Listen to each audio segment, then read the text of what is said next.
Monsieur Wright, votre mère vous poursuit en justice pour obtenir la moitié de l'héritage de 4 millions de dollars laissé par votre grand-père. Les paroles du huissier de justice résonnèrent dans l'entrée de ma maison à Charleston, comme un coup de feu dans le silence du matin. Je tenais une tasse de café encore fumante, observant les derniers hibiscus rouges du jardin que mon grand-père avait planté il y a 3 décennies. La femme qui m'avait abandonné à l'âge de 6 mois voulait maintenant la moitié de ce qu'il m'avait laissé. J'ai signé le reçu des documents d'une main parfaitement ferme, j'ai remercié poliment et j'ai fermé la porte. Ce n'est que lorsque les pas de l'huissier se sont éloignés dans l'allée que j'ai laissé un sourire froid se dessiner sur mes lèvres. Je m'appelle Leo Wright, j'ai 32 ans et je viens de recevoir la déclaration de guerre la plus pathétique de l'histoire. Céleste Wright, ma mère biologique, a apparemment décidé que 3 décennies d'absence totale lui donnaient droit à 4 millions de dollars. La même femme qui ne m'a jamais envoyé de carte d'anniversaire, qui n'a jamais appelé quand je me suis cassé le bras à l'âge de 8 ans, qui n'est jamais venue à ma remise de diplôme en droit. Maintenant, elle voulait, sa part, de l'héritage du juge Franklin Cole. Mon grand-père. L'homme qui m'a élevé depuis que je suis bébé, quand elle et mon père ont décidé que la responsabilité parentale était un fardeau trop lourd à porter. Je me suis dirigé vers le bureau où la photo de ma remise de diplôme de droit occupait toujours une place d'honneur sur l'étagère. Grand-père Franklin était à mes côtés, fier, avec sa toge noire et ce sourire qu'il réservait aux moments spéciaux. Grand-mère June aurait adoré être là, mais le cancer l'avait emporté 2 ans plus tôt. Ils ont été ma vraie famille pendant 32 ans. Et maintenant, Céleste pensait pouvoir simplement débarquer et réclamer la moitié de tout ce que nous avions construit ensemble. J'ai ouvert les documents juridiques posés sur le bureau en acajou qui avaient appartenu à mon grand-père. La procédure était bien fondée, manifestement préparée par des avocats coûteux. Allégations de manipulation de personnes âgées, influence indue et abandon familial forcé.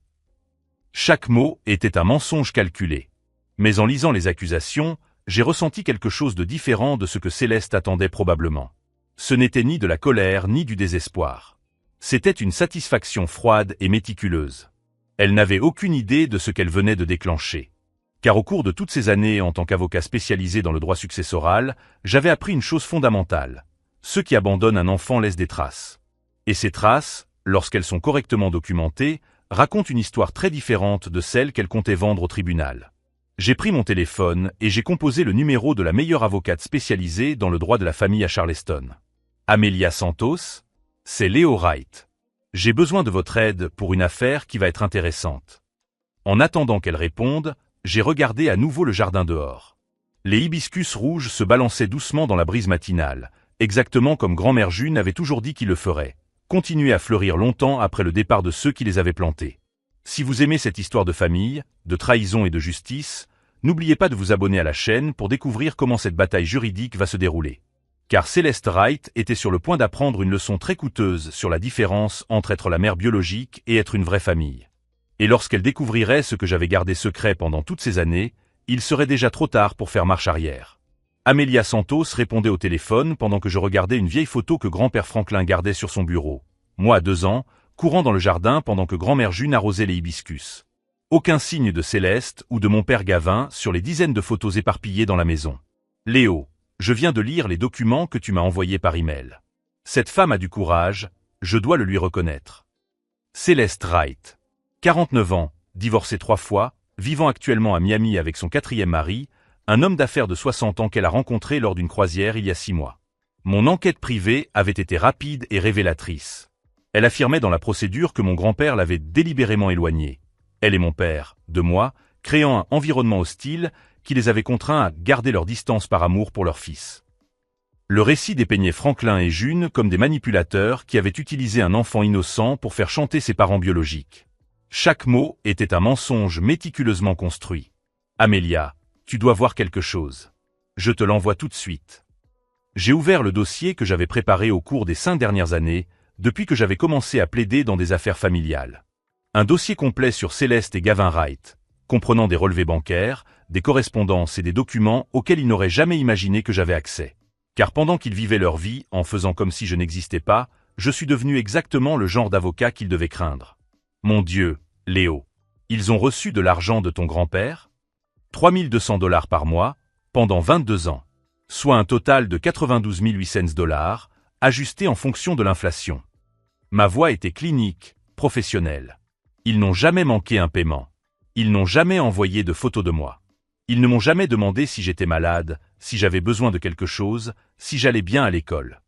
Le silence à l'autre bout du fil dura plusieurs longues secondes. Céleste avait fondé sa requête sur l'allégation selon laquelle Franklin l'avait éloignée financièrement de sa famille. Qu'elle avait lutté désespérément pour rester en contact avec moi, mais qu'elle en avait été empêchée par un grand-père contrôlant et possessif. Des mensonges. Tous. J'avais les copies des chèques annulés. J'avais les relevés bancaires montrant qu'elle déposait religieusement chaque centime qu'il envoyait. J'avais aussi quelque chose qu'elle n'attendait certainement pas, les lettres. Des dizaines de lettres, écrites par grand-mère June pendant 3 décennies, toutes renvoyées sans réponse. « Cher Léo, tu as marqué ton premier but au football aujourd'hui. » Je joins une photo. Léo a obtenu la meilleure note en mathématiques. Le professeur a dit qu'il avait un talent particulier. Léo a demandé quand sa maman viendrait lui rendre visite. Je n'ai pas su quoi répondre.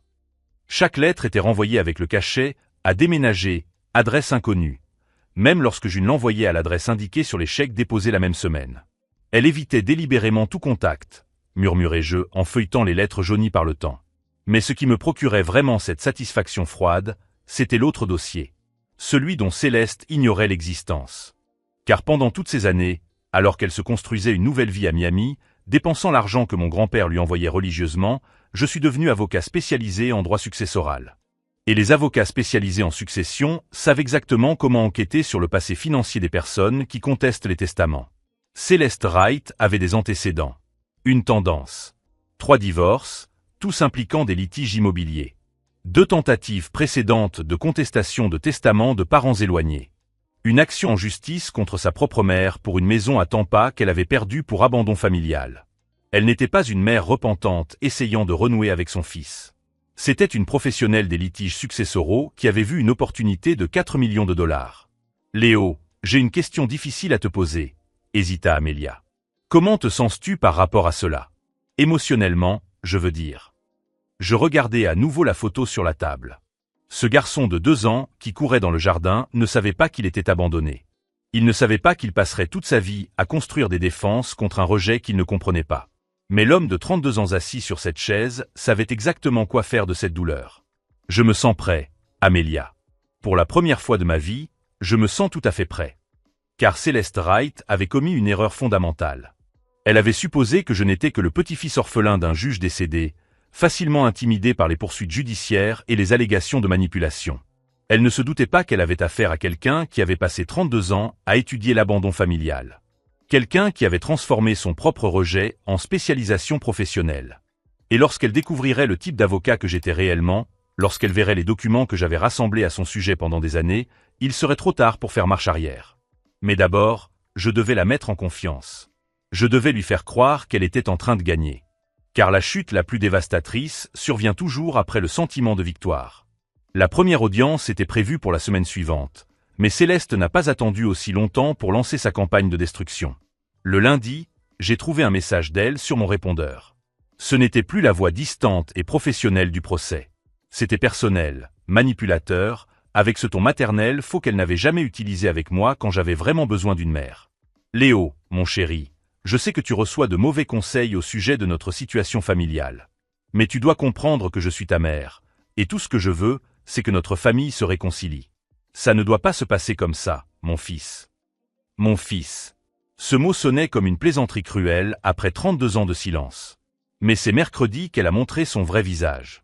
Amelia m'a appelé, bouleversé. « Léo, tu dois voir ça tout de suite. » Céleste avait accordé une interview au Charleston Herald. Le titre criait « Une mère désespérée SEBAT contre son fils manipulateur pour l'héritage familial ». L'histoire qu'elle racontait était un chef-d'œuvre de fiction. Selon sa version, elle s'était battue sans relâche pour rester en contact avec moi, mais mon grand-père avait systématiquement saboté tous ses efforts. Elle dépeignait Franklin comme un homme contrôlant et possessif, qui utilisait un enfant innocent comme arme émotionnelle contre ses parents biologiques. Il me disait que je n'étais pas assez bonne pour être la mère de Léo, pleurait-elle devant le journaliste. Que je devais prouver ma valeur avant de pouvoir le voir. Pendant ce temps, il remplissait la tête de mon fils de mensonges à mon sujet. Chaque mot était un coup de poignard calculé dans la mémoire de l'homme qui m'avait élevé. Mais le pire était encore à venir. Dans l'interview, Céleste affirmait que j'avais hérité de la nature manipulatrice de mon grand-père et que je reproduisais le même schéma de contrôle en lui refusant l'accès à ce qui lui revenait légitimement de par son droit maternel. Il a appris avec le meilleur, soupirait-elle. Franklin a monté mon propre fils contre moi, et maintenant Léo fait la même chose avec moi. J'ai fini de lire l'article assis sur la terrasse arrière, dans la même balancelle où grand-père Franklin m'avait appris à jouer aux échecs à l'âge de 7 ans. Les mêmes mains qui tremblaient lorsque j'ai lu que j'avais un caractère manipulateur étaient celles qu'il avait patiemment tenues dans les miennes pour m'expliquer que chaque coup sur l'échiquier avait des conséquences. Pense 3 coups à l'avance, Léo. Toujours 3 coups à l'avance. Mon téléphone n'arrêtait pas de sonner. Des collègues du bureau, des amis de l'université, même des voisins qui voulaient savoir si l'histoire était vraie. Le récit de Céleste se propageait comme une traînée de poudre, et je sentais des décennies de réputation s'effriter à chaque appel. C'est Martha, notre ancienne gouvernante, qui m'a apporté la pire nouvelle. Léo, mon cher, ils sont venus ici aujourd'hui. Céleste et un homme qu'elle a présenté comme un détective privé s'étaient présentés à la maison où j'avais grandi, prétendant avoir le droit légal d'inspecter la propriété qui faisait l'objet d'un litige. Martha, déjà âgée de 75 ans, s'est laissée intimider et les a laissés entrer. Ils ont tout photographié, Léo. Chaque pièce, chaque tiroir qu'ils ont pu ouvrir. Ils ont posé des questions sur vos routines avec le juge Cole, sur la façon dont il vous traitait par rapport à la façon dont il traitait votre mère lorsqu'elle appelait. Quand elle a mentionné que Céleste avait pris plusieurs lettres et documents dans le bureau de son grand-père, quelque chose en moi a fondamentalement changé. Il ne s'agissait plus d'argent. Il ne s'agissait plus d'héritage.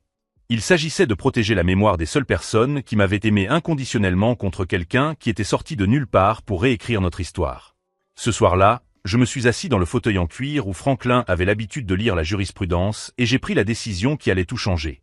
J'ai pris mon téléphone et j'ai composé un numéro que je n'avais pas utilisé depuis des années.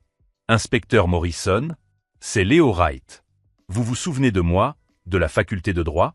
J'ai besoin d'une faveur. Une grande faveur.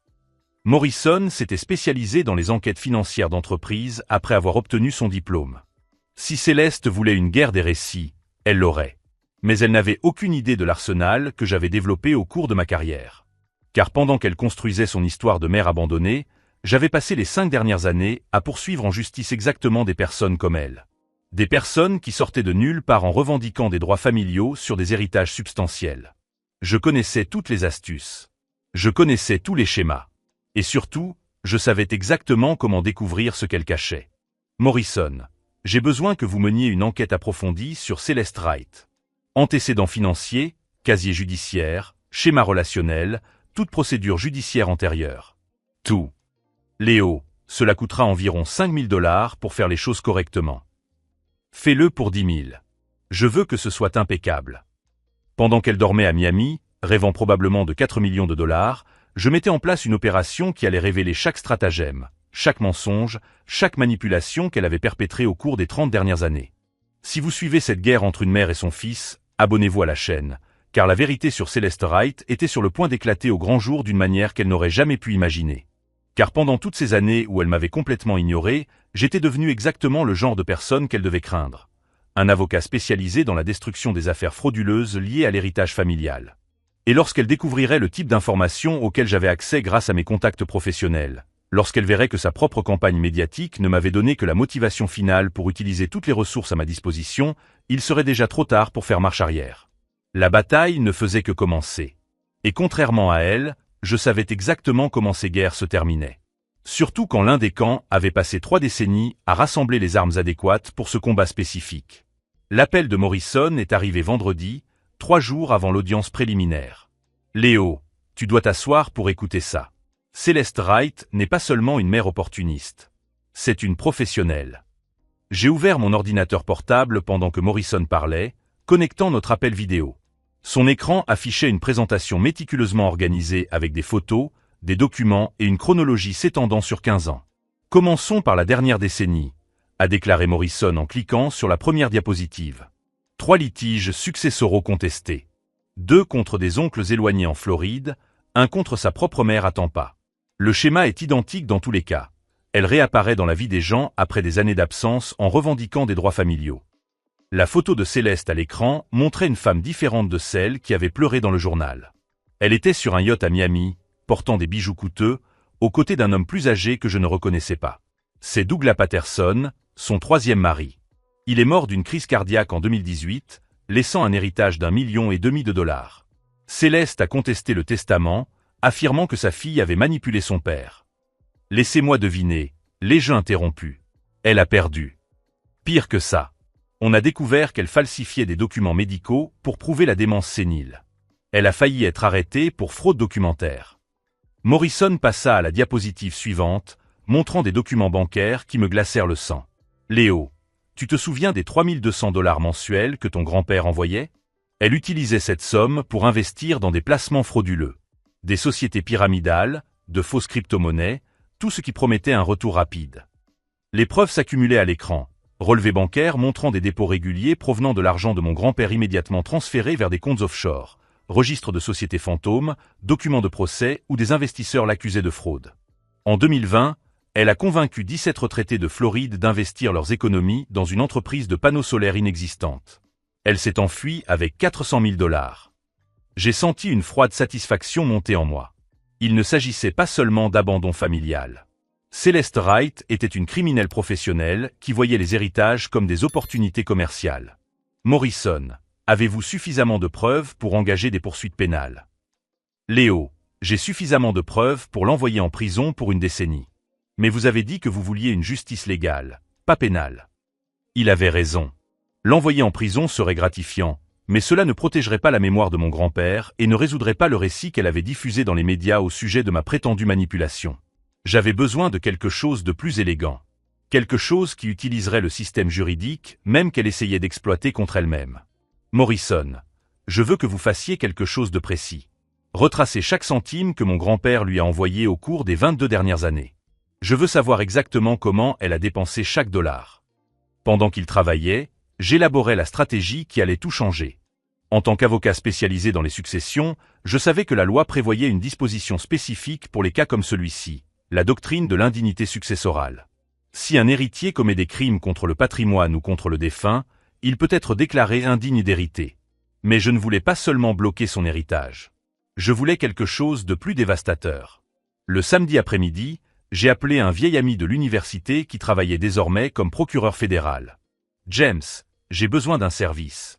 Je m'occupe d'une affaire de fraude successorale qui pourrait avoir des ramifications fédérales. Léo, tu sais que je ne peux pas m'immiscer dans les affaires civiles d'État.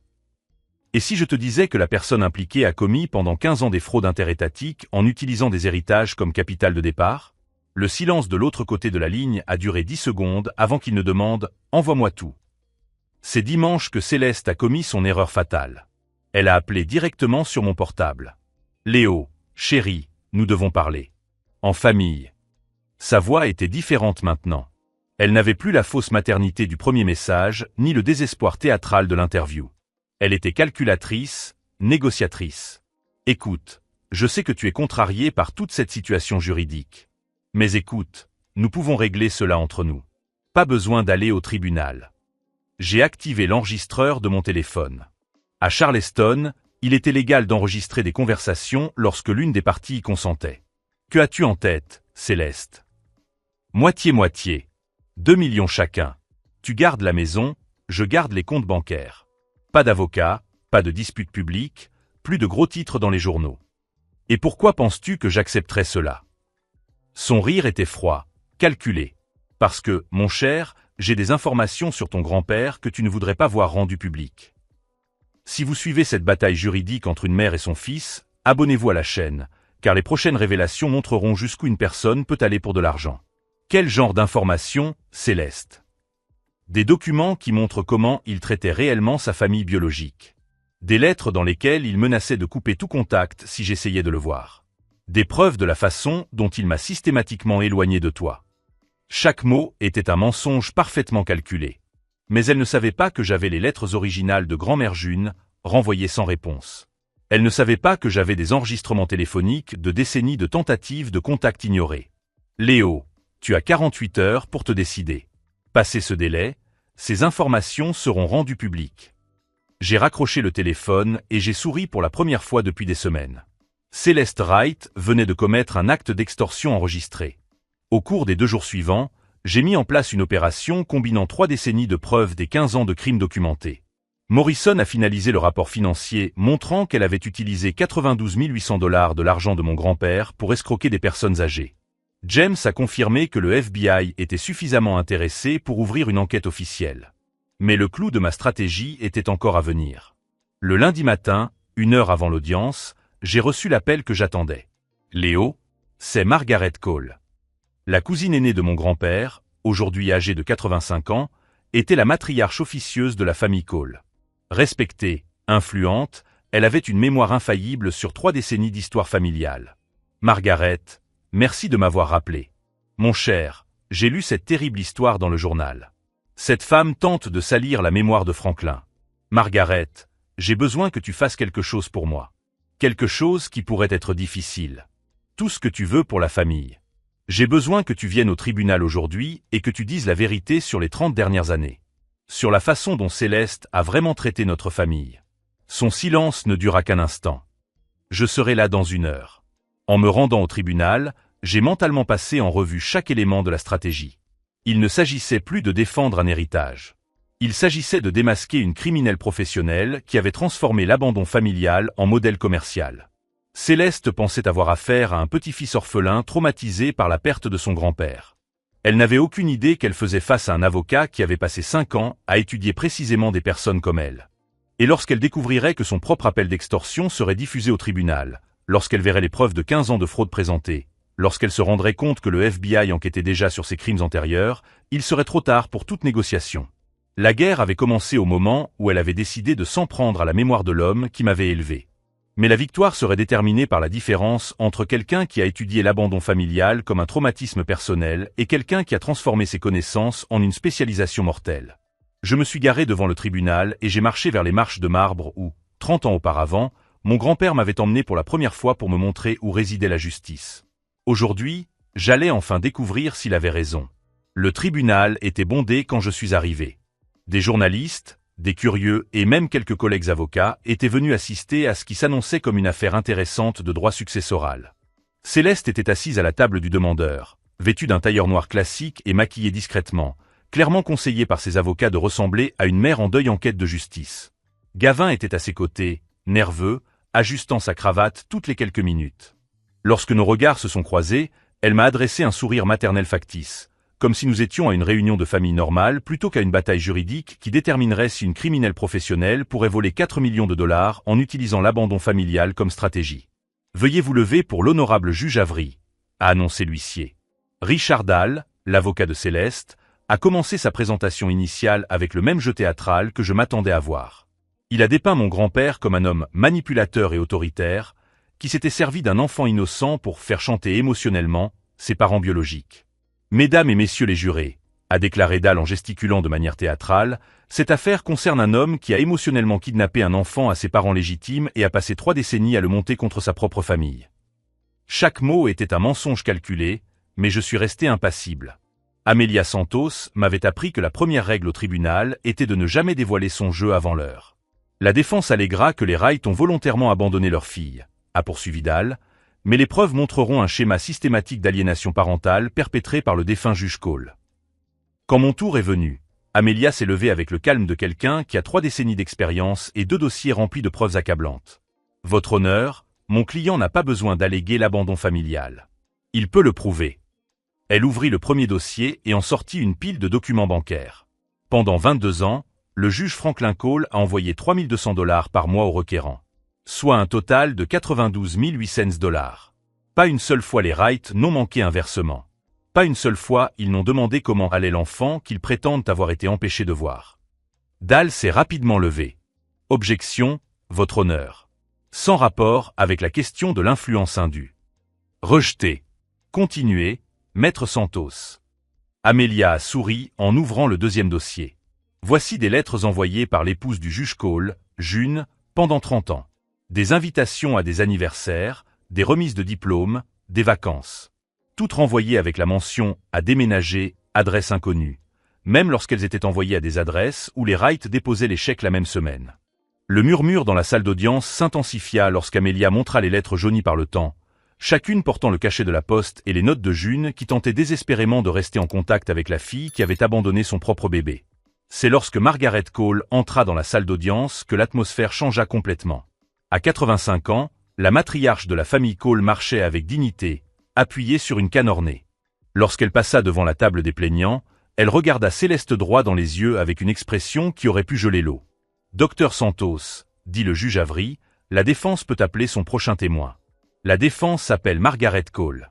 Margaret se dirigea vers la barre des témoins avec l'autorité de quelqu'un qui avait été témoin de 8 décennies d'histoire familiale. Lorsqu'elle jura de dire la vérité, sa voix résonna clairement dans la salle d'audience. « Madame Cole, » commença Amelia respectueusement, « avez-vous connu Céleste Wright pendant les années où elle a été liée à la famille Cole ?»« Oui, brièvement.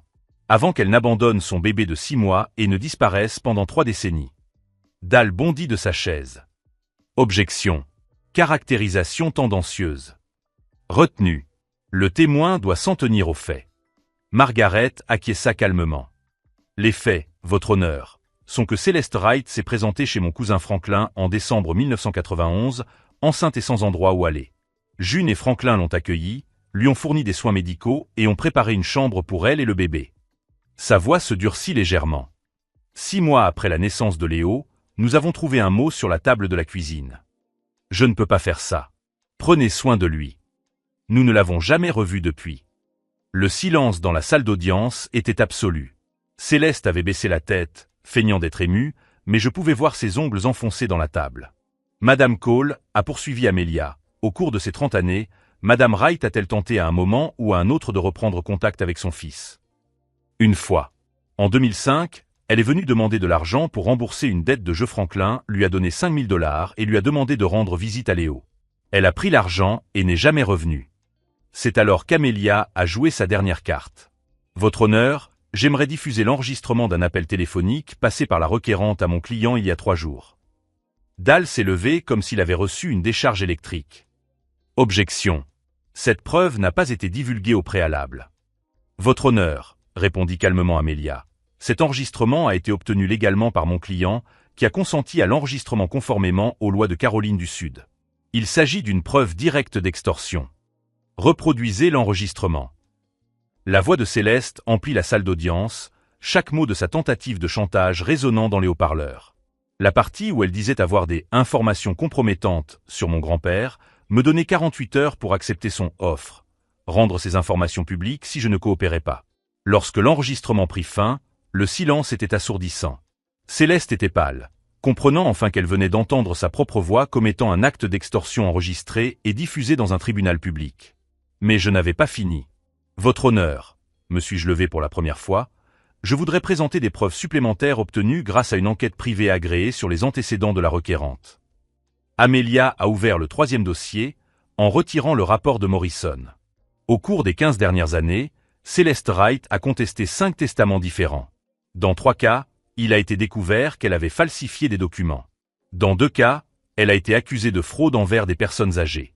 Elle a systématiquement utilisé les 3 200 $ mensuels envoyés par le juge Cole comme capital de départ pour des stratagèmes d'investissement frauduleux qui ont causé un préjudice de plus de 400 000 $ à 17 retraités de Floride. Dal était désormais désespéré. Objection. Hors de propos. Préjudiciable. Votre honneur, ai-je répondu. Ce schéma établit que la requérante est une fraudeuse professionnelle qui utilise des allégations de droits familiaux pour s'attaquer à des héritages. Cela est directement pertinent pour sa crédibilité et ses motivations dans cette affaire. Rejeté. Continuez.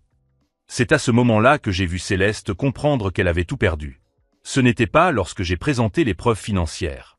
Ce n'était pas lorsque nous avons reproduit sa tentative d'extorsion. C'était lorsqu'Amelia a montré la dernière pièce. Une lettre trouvée dans le bureau de mon grand-père, scellée et adressée à moi, avec pour instruction de ne l'ouvrir que si quelqu'un contestait son testament. Amelia a lu la lettre à haute voix. « Léo, si tu entends cela, cela signifie que quelqu'un essaie de voler ce que nous avons construit ensemble. Je veux que tu saches que chaque centime que j'ai envoyé à Céleste a été documenté comme un don caritatif à une fille perdue, et non comme une obligation envers une mère. Tu as été mon véritable héritier depuis le jour où elle t'a abandonné. Tu as été ma famille dès le premier instant où tu m'as souri. Et quiconque tente de remettre cela en question n'a jamais compris le vrai sens du mot famille. » Quand Amelia eut fini de lire, Céleste pleurait. Mais ce n'étaient pas des larmes de tristesse ou de regret. C'étaient les larmes de quelqu'un qui avait enfin compris qu'elle s'était lancée dans une bataille perdue d'avance. Car pendant toutes ces années où elle avait bâti sa carrière de fraudeuse professionnelle, j'étais devenu exactement le genre d'adversaire qu'elle aurait dû craindre. Quelqu'un qui avait transformé son abandon personnel en une expertise mortelle. Et lorsque le juge Avery a rendu son verdict, déclarant le testament valide et ordonnant à Céleste de payer mes frais juridiques pour poursuite abusive, j'ai enfin compris ce que mon grand-père voulait dire par « justice ». Il ne s'agissait pas de vengeance. Il s'agissait de protéger ceux qui comptent vraiment contre ceux qui confondent opportunité et droit. Mais le véritable revirement était encore à venir. Les conséquences pour Céleste Wright ont commencé avant même que nous quittions le tribunal. Pendant qu'Amelia organisait les documents de la victoire, j'ai observé ma mère biologique tenter de s'échapper par l'arrière du bâtiment, évitant les journalistes qui voulaient désormais en savoir plus sur sa carrière de fraudeuse professionnelle. Le Charleston Herald, le même journal qui avait publié son histoire larmoyante sur le fait d'être une mère désespérée, affichait désormais un titre très différent, une fraudeuse professionnelle démasquée au tribunal. L'enquête fédérale lancée par James a rapidement progressé. En moins de 48 heures, des agents fédéraux étaient à Miami pour exécuter des mandats de perquisition dans l'appartement qu'elle partageait avec son quatrième mari. 400 000 $ de fraude interétatique avaient attiré l'attention du procureur fédéral d'une manière qu'elle n'avait jamais imaginée. Gavin, mon père biologique, a complètement disparu. Selon Morrison, il a pris un vol pour le Canada le soir même de l'audience, laissant Céleste seule face aux conséquences juridiques de 3 décennies de crimes financiers. Mais les véritables conséquences ont dépassé le cadre du système judiciaire. Douglas Patterson Jr. Le fils du troisième mari que Céleste avait tenté de frauder en 2018, m'a contacté une semaine après le procès. Il avait suivi toute la couverture médiatique et voulait me remercier d'avoir révélé au grand jour le comportement criminel qui avait détruit la mémoire de son père. Léo, elle a presque réussi à convaincre le monde entier que papa avait perdu la raison ces dernières années. Votre victoire a validé tout ce que nous avons essayé de prouver à son sujet. C'est grâce à Douglas que j'ai découvert l'étendue réelle de la carrière criminelle de Céleste. Elle n'avait pas seulement attaqué 5 familles, comme Morrison l'avait initialement découvert. Il y avait 17 cas documentés de personnes âgées qu'elle avait manipulées, fait chanter ou escroquer au cours de 2 décennies. Chaque famille a commencé à me contacter, partageant ses propres histoires sur la façon dont Céleste était apparue dans leur vie en se faisant passer pour une parente éloignée dans le besoin, une amie d'un membre de la famille décédée ou une professionnelle offrant des services de soins aux personnes âgées. Margaret Cole, la matriarche de la famille qui avait témoigné au tribunal, a organisé une réunion chez mon grand-père 3 semaines après le procès. Des dizaines de personnes se sont présentées, non seulement des membres de la famille Cole, mais aussi des voisins, des collègues du tribunal où Franklin travaillait, des amis de grand-mère June. Léo, m'a dit Margaret en serrant mes mains dans ses mains de 85 ans, ton grand-père serait fier non seulement d'avoir défendu l'héritage, mais aussi d'avoir protégé la vérité sur qui il était vraiment. C'est lors de cette réunion que j'ai compris quelque chose de fondamental. La bataille n'avait jamais été une question d'argent. Il s'agissait de protéger l'histoire de la famille qui m'avait élevé contre quelqu'un qui tentait de la réécrire à son avantage. Au cours des mois suivants, j'ai utilisé les ressources de l'héritage d'une manière que Franklin aurait approuvée. J'ai créé un fonds juridique pour les familles victimes de fraude successorale, offrant une représentation gratuite aux personnes qui n'avaient pas les moyens de payer des avocats coûteux lorsque des parents opportunistes s'attaquaient à des héritages légitimes. La première affaire que j'ai acceptée concernait une femme de 70 ans dont les propres enfants tentaient de la déclarer mentalement incapable afin de contrôler ses biens. La même tactique que Céleste avait tenté d'utiliser contre mon grand-père. La victoire a été dévastatrice pour les enfants cupides et a établi un précédent juridique qui protège les personnes âgées contre la manipulation familiale frauduleuse en Caroline du Sud. 2 ans après le procès, j'ai reçu un appel auquel je ne m'attendais pas. Monsieur Wright, ici l'assistante du gouverneur. Le gouverneur aimerait savoir si vous seriez intéressé par un poste de juge d'État. À 34 ans, je suis devenu le plus jeune juge de l'histoire de la Caroline du Sud. Ma première affaire importante était exactement ce à quoi on pouvait s'attendre. Un litige successoral impliquant une femme qui affirmait avoir été manipulée par son père pour modifier son testament en faveur de sa sœur cadette. Assis derrière le banc, vêtu de la toge dont mon grand-père aurait été fier, j'ai écouté une histoire familière faite d'allégations d'influence indue, de manipulation de personnes âgées et de droits familiaux négligés. La différence était que j'étais désormais du côté de la justice, avec le pouvoir de protéger les vraies familles contre les prédateurs opportunistes. La femme qui poursuivait sa sœur cadette suivait exactement le même schéma que Céleste. Des années d'absence suivies de revendications soudaines de droits familiaux lorsque de l'argent était en jeu. Madame Davison, ai-je dit à la plaignante, cette cour examinera attentivement les preuves des 2 parties. Mais je tiens à préciser d'emblée que la présence est plus importante que la biologie. Quiconque reste aux côtés d'une personne pendant des décennies de vie ordinaire établit des droits familiaux qui ne peuvent être révoqués par des allégations de dernière minute. L'affaire a été rapidement résolue lorsque les preuves ont montré que la sœur cadette avait été la seule à s'occuper de leur père pendant les 15 dernières années de sa vie, tandis que la plaignante n'avait maintenu le contact que par l'envoi de cartes de Noël chaque année. Justice pour la famille qui le méritait vraiment. 3 ans après le procès qui a changé ma vie, j'ai visité la tombe de mes grands-parents par une froide matinée de novembre. J'ai apporté des hibiscus rouges qui fleurissent encore dans le jardin qu'ils ont planté, et le premier exemplaire imprimé du livre que j'écrivais sur le droit successoral et la protection contre la fraude familiale. J'ai protégé ce que vous avez construit, ai-je murmuré aux pierres tombales en marbre. Et maintenant, je construis sur ces fondations. Le livre True Family, Protecting Inheritance from Family Predator, la vraie famille, protéger les héritages contre les prédateurs familiaux, a été publié l'année suivante par University of South Carolina Press, devenant une lecture obligatoire dans les cours de droit familial dans 12 États. Plus important encore que toute reconnaissance académique, le livre incluait l'histoire complète de Celeste Wright comme étude de cas, garantissant que les futures générations d'avocats sauraient identifier et combattre exactement ce type de prédateur familial. La semaine dernière, j'ai reçu une lettre de la prison fédérale où Céleste purge une peine de 8 ans pour fraude interétatique. Elle me demandait de lui rendre visite, affirmant qu'elle voulait se réconcilier avec son fils et expliquer son point de vue sur notre histoire familiale. J'ai rangé la lettre dans un tiroir sans y répondre. Certaines personnes ne comprennent jamais la différence entre les conséquences et l'injustice. Céleste croit toujours qu'elle est victime des circonstances et non l'architecte de ses propres choix. Mais ces choix ont eu des conséquences qui vont bien au-delà d'elle-même. Les 17 familles qu'elle a escroquées au fil des ans ont désormais recours à des avocats spécialisés qui les aident à récupérer ce qu'elles ont perdu. Le fonds juridique que j'ai créé a déjà traité 43 affaires similaires, protégeant des héritages légitimes d'une valeur totale supérieure à 20 millions de dollars. Chaque victoire confirme le principe que mon grand-père m'a enseigné. La famille se définit par ceux qui restent et non par ceux qui partagent le même ADN. Au cours de mes années en tant que juge, j'ai présidé des centaines d'affaires familiales. Des divorces compliqués, des litiges de garde, des contestations de testament. Dans chaque situation, j'applique la même logique. Les preuves de présence et d'attention l'emportent sur les allégations de droit biologique ou juridique abstrait.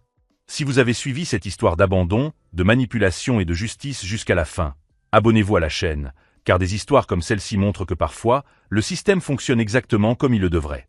Lorsque la vérité est protégée et que la justice l'emporte sur l'opportunisme. Les gens me demandent si je ressens de la colère envers Celeste Wright. La réponse honnête est que je ressens de la gratitude. Sans son abandon, je n'aurais jamais été élevé par Franklin T. June Cole. Je n'aurais jamais appris les valeurs qui ont fait de moi l'homme et le juge que je suis aujourd'hui. Je n'aurais jamais développé l'expertise juridique que j'utilise aujourd'hui pour protéger d'autres familles contre des prédateurs exactement comme elle. Sans sa tentative pathétique de voler un héritage qu'elle ne méritait pas, je n'aurais jamais découvert ma véritable vocation. Utiliser le système juridique pour protéger les personnes vulnérables contre les opportunistes. La semaine dernière, une famille m'a envoyé une photo. 3 générations réunies pour l'anniversaire de la matriarche, une dame de 90 ans qui a failli perdre sa propriété au profit de petits-enfants cupides avant que notre cabinet n'intervienne. La légende de la photo disait « Merci d'avoir préservé l'unité de notre famille ». C'est là le véritable héritage que mon grand-père m'a laissé. Pas 4 millions de dollars, mais la compréhension que la justice est un verbe actif et non un concept abstrait. Celeste Wright a tenté de me détruire pour voler ce qui ne lui avait jamais appartenu de droit. Au lieu de cela, elle m'a involontairement transformé en la personne la mieux placée au monde pour empêcher d'autres prédateurs familiaux de faire à d'autres familles ce qu'elle a tenté de faire à la mienne. La dernière fois que j'ai entendu parler d'elle, elle était toujours en prison fédérale, purgeant une peine qui s'étendra sur les 5 prochaines années. Et moi? Eh bien, je viens d'être confirmé pour un 2e mandat de 10 ans en tant que juge d'État. Et chaque matin, lorsque je m'assois derrière le banc où mon grand-père aurait été fier de me voir, je me rappelle que la vraie famille n'est pas déterminée par ceux qui vous abandonnent. Elle est définie par ceux qui choisissent de rester alors qu'il serait plus facile de partir.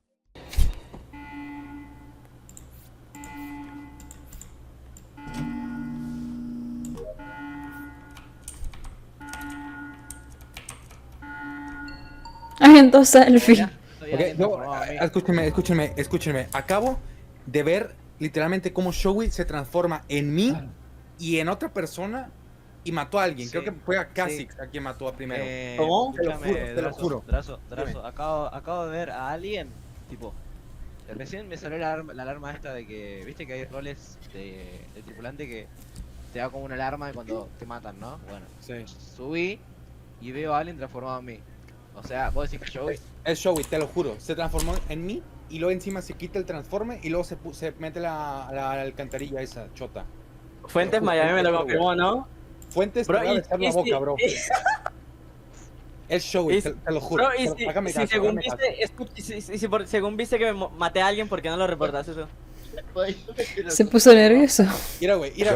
Y si no eres Mira. tú, cabrón, me sacan a mí, sin pedos. Yo, no hay falla. yo, no me hay falla. yo me fío de Drazo porque creo que no tiene tanta capacidad cognitiva como para inventarse algo así. Así que no le creo. Hijo de Es Joey, es Joey. Qué buena, por eso también votar el show ya. Nada, sí soy yo, pero yo opino que otra, pero con otro mapa, ¿no? Es muy jodido, Es una mapa, ¿Cómo? es una mierda este mapa. Che, Joey, A Dime. la el mierda. güey de arriba quiere jugar. Ya esperando este men. ¿Lo muevo o no lo muevo? Cortamos ya, yo creo. Che, pero Drazo no se valía todavía, ¿eh? HC, what the fuck. What the fuck? Mamá, ya voy. Mamá, que tengo que ir a dormir, sí, ya voy. What the fuck, League of Legends. Oímos, vamos, dile. Yo, What the fuck? yo me tengo que ir a trabajar ya. Entonces, que me acaba de decir duro. Sí, ya. Toca irnos ya para la puta mierda. el jefe, me está llamando el jefe diciendo, ven ya para acá. Ya pa- Claro. Claro, Me pasa. bueno, chavales. Hasta la próxima, chicos. Chao, chao. Chao, chao. Hasta la próxima. Chao. Tuve mucho miedo. Nunca socialicé tanto. Ya. ¿Qué mierda hago ahora? Con mi vida. ¿Cómo era esto?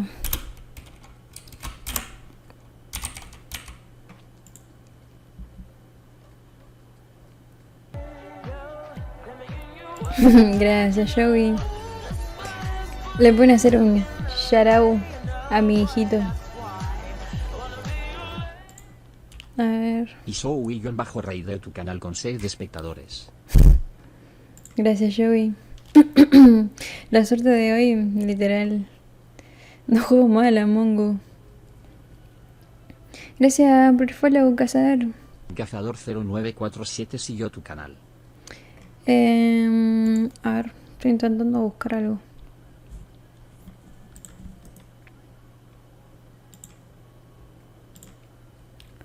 Moderadores activos. DR-Demox dice te raideo por la culpa de matarte siempre en Among Us. Literal, me mató una banda de veces. No sabía que podía haber lo de qué moderadores son activos y qué no.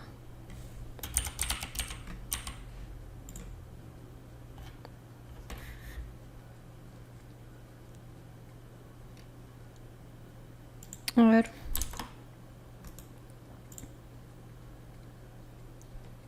Yo soy activo.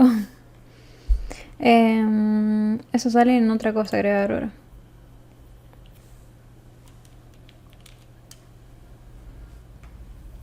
Ay, qué abuelo. Se me enredó el pelo, boludo. Eso por bañarme. No me tengo que bañar más.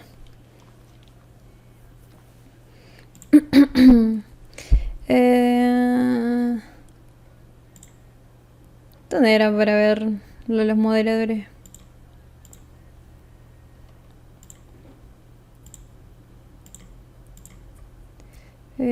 Análisis, configuración.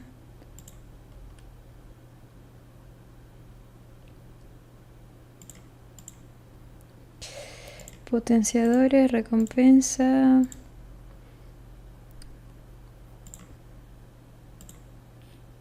Acá está, gestor de funciones.